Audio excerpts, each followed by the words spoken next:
Ladies and gentlemen, please welcome the Secretary of State, accompanied by the 61st Secretary of State, James Baker, and Ms. Susan Cleary.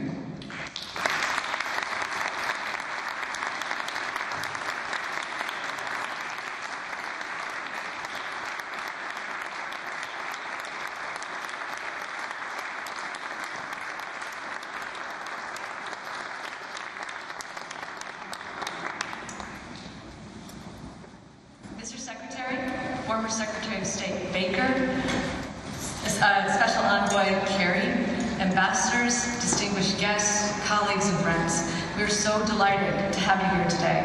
And we thank you for your support for the National Museum of American Diplomacy. I'm Susan Cleary, the acting director. We are the first and we are the only museum dedicated to the story of American diplomacy.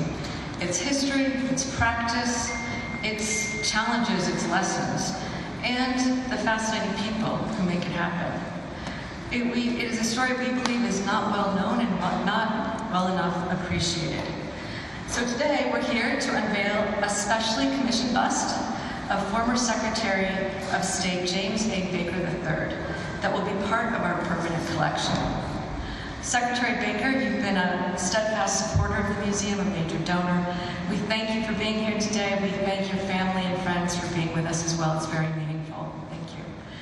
Now, our ambition is to complete the long-planned 40,000 square foot public museum exhibition space here in our nation's capital. And it's right here around this wall that our main entry to our exhibitions will be our exhibit halls. And so every visitor to the future museum and visitor to the State Department who comes through historic entrance will pass this beautiful work of art that commemorates the historic contributions of Secretary Baker.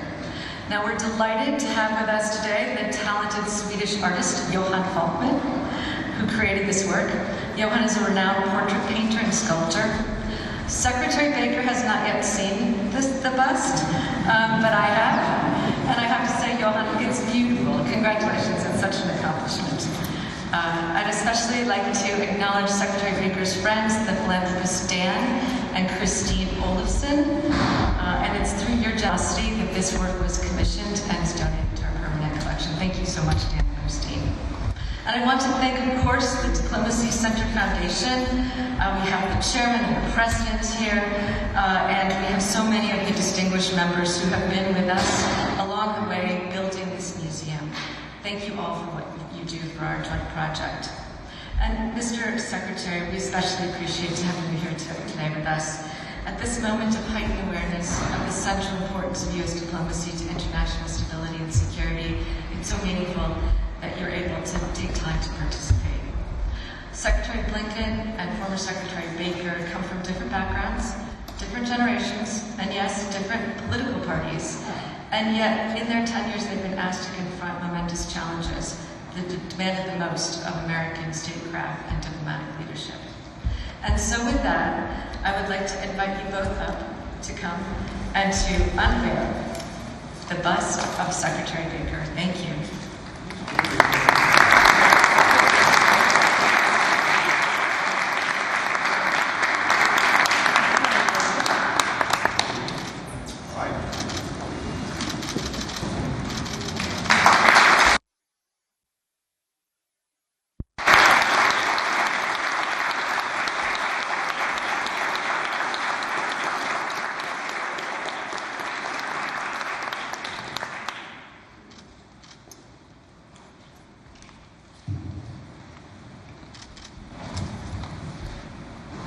Susan, thank you so much. And to everyone here today, this is a special moment. Jim, welcome home. To the leaders of the Diplomacy Center Foundation, including my longtime colleague and friend, Tom Pickering, Ambassador Papaduke, thank you. It's wonderful to have you back in this building as well. And it is simply an honor to have an opportunity, Mr. Secretary, to hail you in this moment. To all the Baker family who are here with us today, thank you so much for joining us.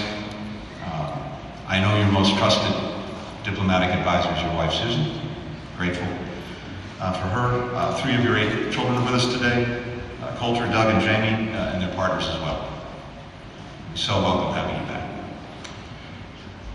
I know that the Secretary's years of public service, not just here, but in other institutions in Washington, demanded a lot from all of you. The sacrifices that you made were major contributions to the success that he had and that our country has had as a result. So, on behalf of the American people, thank you, each and every one of you, to the Baker family. So growing up, as I read it, Jim's grandfather, Captain Baker, gave him this advice: work hard, study hard, and stay out of politics. For 4 decades, you managed to do that.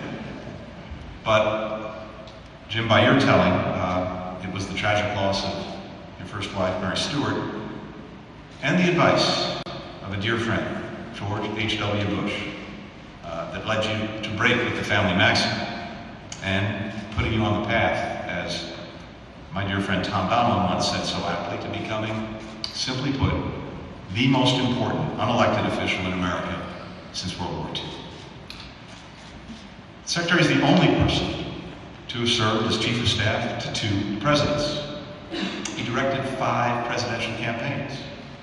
He was Secretary of the Treasury in that other building down the street. But, as I've seen written, and as I think I know from hearing you speak, there was no job that he loved more than being Secretary of State. And he showed exceptional leadership in guiding the foreign policy of our country with a lasting impact on this country and on the world. James Baker served as Secretary of State for 43 months. I think it's safe to say that there are a few times in history when the world has changed so profoundly, what you call, Jim, a whirlwind of history. Or, as you said late one night in April 1991, to a young staffer by the name of Bill Burns, sitting in a rundown hotel in the Caucasus, have you ever seen so many things changing so damn fast? During that period, the Soviet Union disintegrated without conflict. The Berlin Wall fell. The US and the USSR undertook the most significant reduction ever in nuclear arms. Saddam Hussein's invasion of Kuwait was swiftly routed. The Madrid Conference made visible for the first time a horizon of Middle East peace. We were talking about this just a short while ago. It's easy looking back at hinge moments in history to view these seismic shifts as somehow inevitable, particularly when the world moves from conflict and toward peace, away from autocracy and toward democracy. But to study those 43 months is to learn that these outcomes were anything but certain. The arc of history bent the way it did because people bent it, and no one more so than Secretary Baker.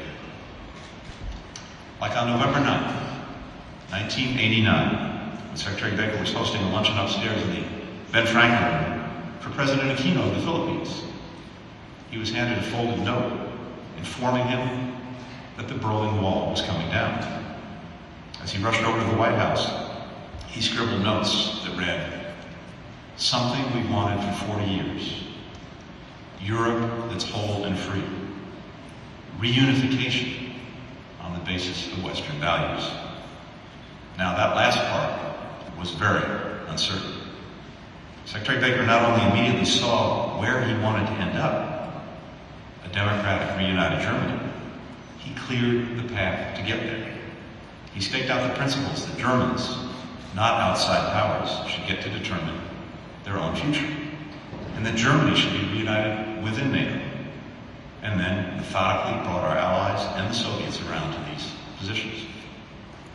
President George H.W. Bush, your doubles partner on the Houston tennis courts and professional partner in so much of life, summed up your leadership best. The President said, he acted while others were still struggling to comprehend, and he got things done.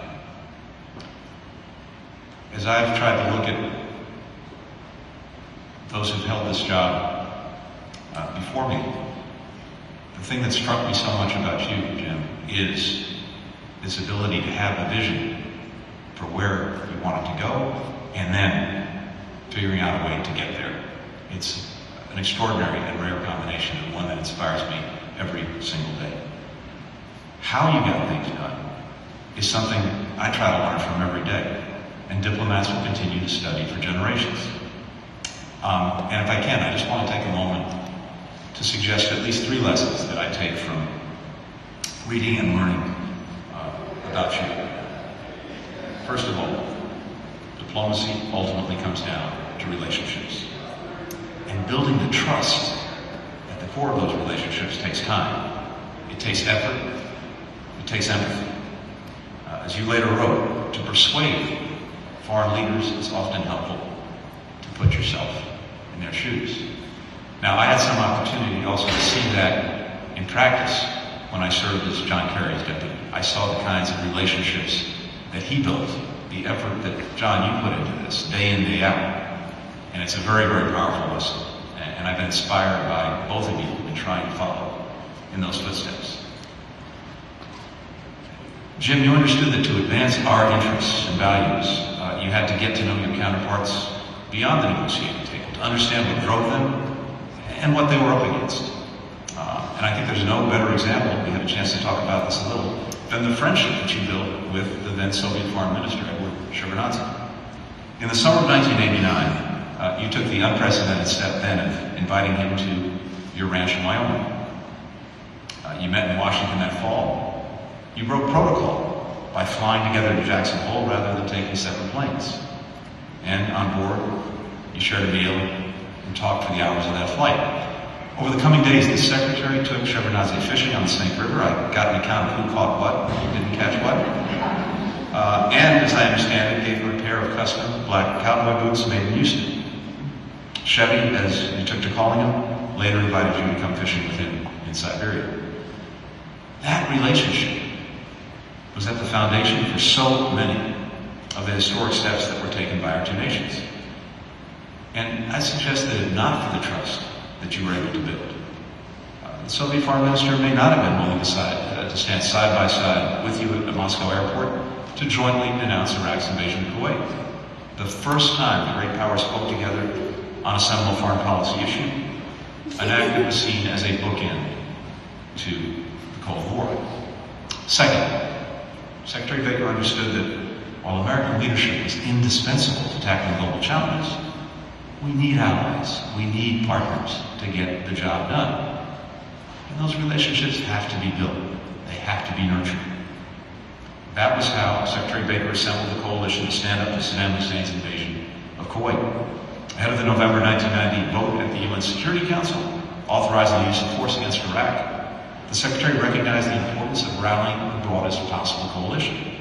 So, he wanted to meet with every head of state or foreign minister from every country on the Security Council, 15 of them, including us. He had 3 weeks to do it. In that time, he traveled to 12 countries on 3 continents. And he didn't just show up. He practiced the 5 Ps that his father had taught him. Prior preparation prevents poor performance. So that's another one I'm inscribing on my own desk. That preparation allowed him to meet each country where it was, bringing to bear the right combination of persuasion, charm, and maybe just a little bit of pressure too. Ultimately, 12 Security Council members voted for the resolution. Third, while the Secretary was a master at getting things done, he never lost sight of the principles guiding his actions. He wrote, and I quote, "An American political diplomat should always remember that power, divorced from the purposes valued by our democracy, will ultimately prove empty." Jim, I suspect that's one of the reasons you loved being secretary. You could use that gift for getting things done to advance the values that you believed in most and that represented everything that's good about this country. Yes, we all know the secretary could whip votes and run a campaign better than anyone. I can attest to that. I worked for Michael Dukakis in 1988.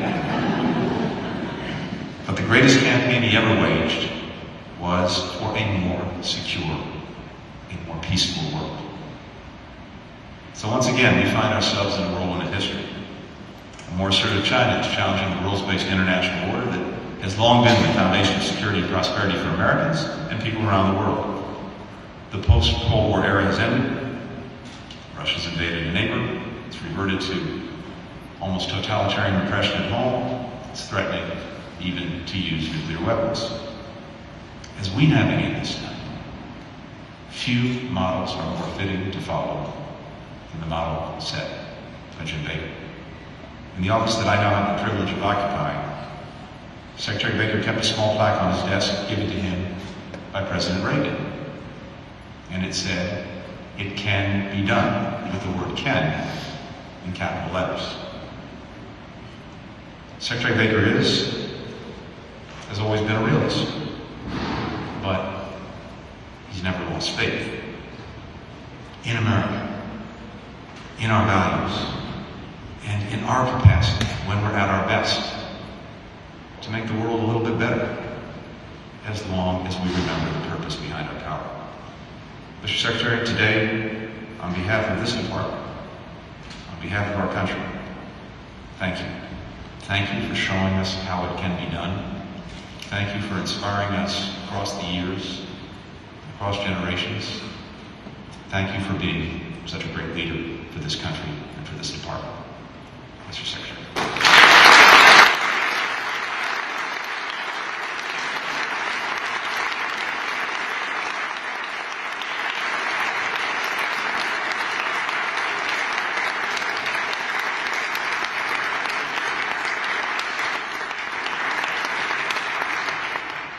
Thank you, Mr. Secretary, for an extraordinarily generous remarks, those extraordinarily generous remarks.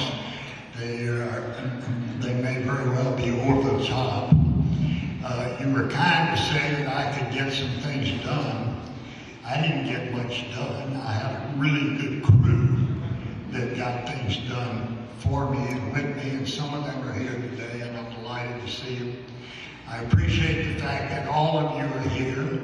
This is a signal honor for me to have my bust in the lobby of the department, and particularly here in the Museum of Diplomacy.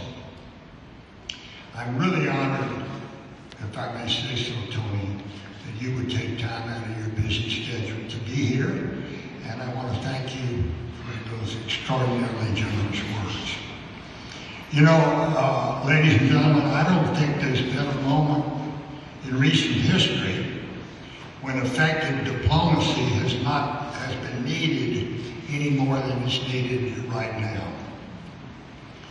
And we were talking about this in the Secretary's office. We all know the winds of war are blowing hard in Ukraine, where citizens there are making some quite heroic efforts to maintain their independence, protecting their freedoms while also making sure that the violence doesn't spread, that we don't trigger something else, is a really daunting task for the West. The West led, as usual, by the United States. And I think this crisis once again proves the critical importance of American leadership. And I told the Secretary that I really support and agree with the steps that have been taken in facing up to this problem. I think they've done a masterful job. I think it's too soon to declare victory. Some people are inclined to declare victory now, some commentators. I think it's too soon for that. But the fact remains that the United States is and still will remain for some time a force for international peace and stability. And so, Mr. Secretary, I want you to know that you and our country have my full support as you and the dedicated officers of this wonderful department continue to lead our country's diplomatic efforts during this challenging time. And it is a challenging time, and you're doing a splendid job. I also want to express my deep appreciation to Dan Olson for finally bringing this event to fruition after the COVID pandemic put planning for it on hold for over 2 years. I first met Dan when he invited me to Malmo, Sweden in 2017 for a public conversation with Carl Bildt, the former Prime Minister of that country. Now, I may be a bit biased because Dan has commissioned this bust to me, but I want you all to know how much I admire him. He is a very successful entrepreneur who is interested in building a better world, not just making money. His philanthropic commitment is best evidenced, I think, by the organization Star for Life, which he and his wife, Kristen, launched in 2005 to prevent AIDS among young people in Africa. We are also honored, Kristen, to have you here today. Their foundation works to strengthen young people's self-esteem and belief in the future. So congratulations, Dan and Kristen. And congratulations as well, Johann Falkman, to you, a sculptor, a talented sculptor. You have a wonderful gift, Johann, the ability to bring joy and understanding through your art. So thank you also for honoring me as one of your subjects. Now, this event would not be possible without the National Museum of American Diplomacy. The history, the practice, and the challenges of American diplomacy tell the real success story, I think, of the American spirit. This museum is going to keep that story alive.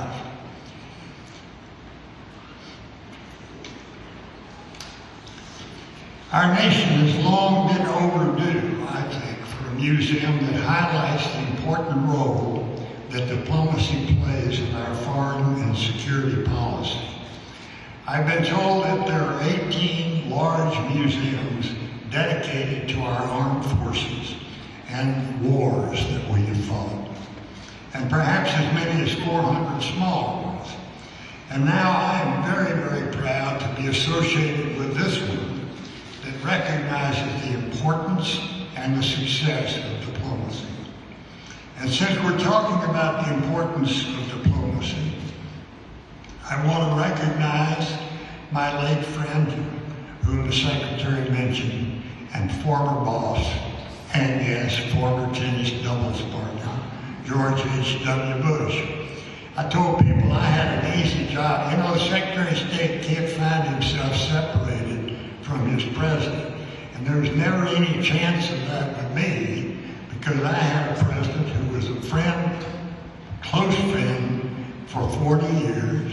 He was my daughter's godfather, and I carried him on the tennis court, so there was never going to be any. Not only that, I ran all of his campaigns, so he and I were never going to see any space between us. But I want to say nobody, in my view, nobody understood foreign policy, nor practiced it as well as President Bush. He was a star at that. He knew it, he understood it, and he knew what to do and when to do it. And were it not for George Bush, this bust of me would not be here today. I'd like to end my remarks today, sadly, by saying a few words about another friend and great American, one of my successors as Secretary of State, the incomparable Madeleine Albright. Madeleine was intelligent, she was savvy, she was charming, and I can tell you, because she did some politics too, she could be brutally frank when the moment demanded it. But above all, she understood the important place that American diplomacy has in global affairs. We are going to greatly miss Madeleine and her wit and candor. Most of all, I think we will miss her contribution to our nation and to the practice of diplomacy. Thank you all for being here. Thank you for supporting this Museum of Diplomacy. Mr. Secretary, thank you again for those extraordinarily generous remarks. Don, Kristen, and Johan, thank you for being here and making today such a memorable one for me. Thank you all.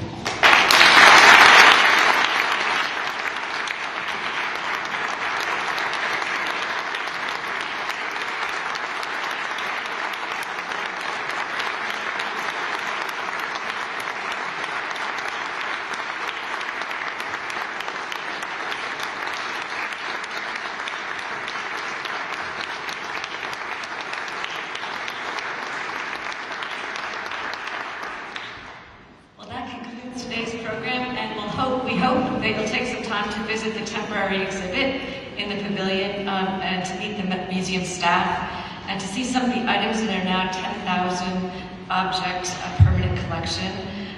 We also have displayed some objects connected with Secretary Baker, so I hope you'll stop by and to see the signature fragment of the Berlin Wall, which Secretary Baker has signed. And with that, thank you for attending and thank you for your support for the National Museum of Art.